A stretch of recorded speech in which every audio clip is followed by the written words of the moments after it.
Hi అండి, అందరికి నమస్కారం. దొండకాయ ఫ్రై ఈ విధంగా చేస్తే 15 నిమిషాలలో అయిపోతుంది. అలాగే టేస్ట్ కూడా చాలా బాగుంటుంది. ముందుగా నేను మార్నింగ్ టిఫిన్ కి ఏం చేశానో చూపిస్తున్నాను.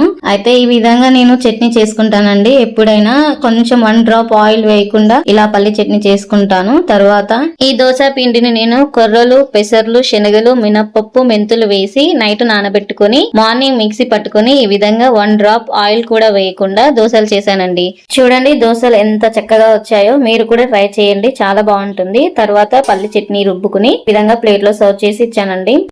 టిఫిన్ చేసిన తరువాత ఇంట్లో స్వీట్ కార్న్ ఉన్నాయండి, అవి ఈ విధంగా ఉడకబెట్టుకుంటున్నాను. నేను మార్నింగ్ లేవగానే వెంటనే బ్రౌన్ రైస్ ని బాగా వాష్ చేసి నానబెట్టుకుంటానండి. ఇప్పుడు ఇవి స్టవ్ పైన పెట్టుకొని ఉడికించుకుందాము. ఇవి ఉడికేలోపు కర్రీ చేయడానికి వెజిటేబుల్ కట్ చేసుకుంటున్నాను. నేను దొండకాయ ఫ్రై చేస్తున్నాను కాబట్టి 1/2 kg దొండకాయ, 1 ఆనియన్, 2 టమాటోలను ఈ విధంగా కట్ చేసుకున్నాను. ఈ లోపు నాకు స్వీట్ కార్న్ ఉడికిపోయింది. అది దించుకొని ఇప్పుడు స్టవ్ పైన కడాయి పెట్టుకున్నానండి కర్రీ ప్రిపేర్ చేయడానికి. కడాయిలో 1 టేబుల్ స్పూన్ ఆయిల్ వేసుకోవాలి. ఆయిల్ వేడికిన తర్వాత జీలకర్ర, ఆనియన్స్ వేసి ఆనియన్స్ ని ఇలా ఫ్రై చేసుకోండి. తర్వాత కరివేపాకు, కారానికి నేను పచ్చిమిర్చి పేస్ట్ వేసుకుంటున్నాను. ఈ విధంగా ఫ్రై అవ్వాలండి. మనం వేసిన ఆయిల్ బయటికి వచ్చినప్పుడే అందులోని పచ్చి వాసన పోయి పచ్చిమిర్చి పేస్ట్ అనేది మంచిగా ఫ్రై అవుతుంది. అప్పుడే నేను అల్లం వెల్లుల్లి పేస్ట్ అలాగే 1/2 టీ స్పూన్ పసుపు వేసి పచ్చివాసన పోయేంత వరకు ఫ్రై చేసిన తర్వాత కట్ చేసిన దొండకాయ ముక్కలను వేసి బాగా మిక్స్ చేసుకొని మూత పెట్టి ఒక 1 మినిట్ ఉడికించుకోండి.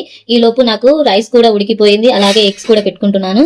ఇప్పుడు 1 టీ స్పూన్ సాల్ట్ వేసుకొని మళ్ళీ బాగా కలుపుకొని మూత పెట్టి ముక్కల్ని ఒక 70% ఉడికించుకున్న తర్వాత మనం కట్ చేసుకున్న టమాటా ముక్కల్ని వేసుకొని ఒక 2 మినిట్స్ ఉడికించుకోండి. మంటను మీడియం ఫ్లేమ్ లో పెట్టి 2 మినిట్స్ తర్వాత మనకి దొండకాయ ఫ్రై రెడీ అయిందండి. ఫైనల్ గా దించే ముందు వన్స్ సాల్ట్ చెక్ చేసుకొని సాల్ట్ వేసుకొని దించుకొని వేడి అన్నంలోకి సర్వ్ చేసుకుంటే ఎంతో బాగుండే దొండకాయ ఫ్రై రెడీ. ఇలా మీరు ట్రై చేసి ఎలా వచ్చిందో కమెంట్ చేయండి.